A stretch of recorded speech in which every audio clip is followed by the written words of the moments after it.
শহীদি মৃত্যু দাও। আমাদের দেশের ইমামদের তো জীবনে চলে না। ওমর রাদিয়াল্লাহু তাআলা তখন প্রেসিডেন্ট অবস্থায় আছেন, আবু লুলুর আঘাতে নামাজ অরত অবস্থায় শহীদ হয়ে গেছেন।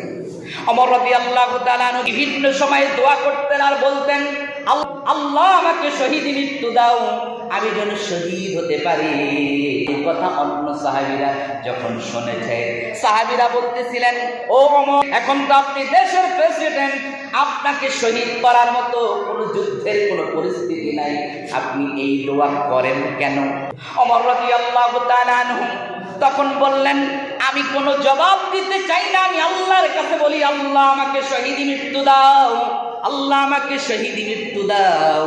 ওমর রাদিয়াল্লাহু তাআলা আনহু যখন ক্ষমতায় ছিলেন তখন নামাজের মধ্যে দাঁড়ালেন। নামাজে দাঁড়ানোর পরে একজন আবু লুলু নামক একজন এসে ওমর রাদিয়াল্লাহু তাআলা আনহুকে আঘাত করলেন।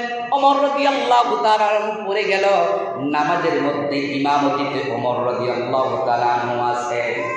ওমর রাদিয়াল্লাহু তাআলা আনহু ইমামতিতে নামাজ চলছে, ওমর পড়ে গেছেন। সাহাবীরা কয়েকজন মিলে, সবাই নামাজ ছেড়ে দেন নাই, কয়েকজন মিলে ওমরকে নিয়ে গেছেন, বাকি সবাই নামাজরত অবস্থায় ছিল। মেরে বলি সুবহানাল্লাহ। আর আব্দুর রহমান ইবনে আউফ নামাজের ইমামতিতে চলে গেলেন। আমাদের এই মাসালাটা জানা দরকার। ইমাম, আমাদের দেশের ইমামদের তো উযু জীবনে ছোটে না, আমাদের দেশের ইমামদের উযু ছোটে না, আমাদের দেশের ইমামদের কোনো ভুল হয় না, আর আমরা মনে করি ইমামদের ভুল না হলে এটা অনেক ক্রেডিট। শয়তানি আমার। ইমামের ভুল হতেই পারে, ইমামের ভুল হতে পারে, রাকাতে ভুল হতে পারে, রাতে ভুল হতে পারে, অবশ্যই হতে পারে। তাহলে ইমামের যদি ভুল হয় তাহলে শুদ্ধ করে দিবে মুসল্লিরা, আর ইমামের যদি উযু ছুটে যায় তাহলে কি হবে নামাজের?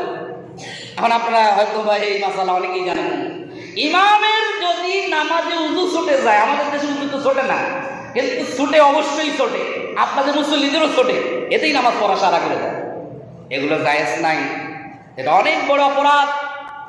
উযু ছুটে গেছে, ইমাম সাহেব আস্তে করে নাকে হাত দিয়ে বের হয়ে চলে যাবেন। যিনি পিছনে থাকবেন, এই জন্য ইমামের পিছনে যিনি থাকবেন তার এই যোগ্যতা থাকতে হবে নামাজ পড়ানো। তিনি সাথে সাথে সামনে চলে আসবেন, ইমাম চলে যাবে। আর যে জায়গাটা ফাঁকা হয়ে যাবে, এখন তো আপনারা মনে করেন যে নামাজে ফাঁকা হইলে ওটা পূরণ করার দরকার নেই, ওটা পূরণ করে নিতে হবে, পিছনের জন এসে পূরণ করে নেবে। এটাই মাসালা। এই জন্য ওমর রাদিয়াল্লাহু তাআলা আনহু চলে গেলেন কয়েকজন সাহাবী নিয়ে, বাকি সাহাবীরা নামাজ ছেড়ে দেন নাই। তাহলে নামাজের কত গুরুত্ব রয়েছে।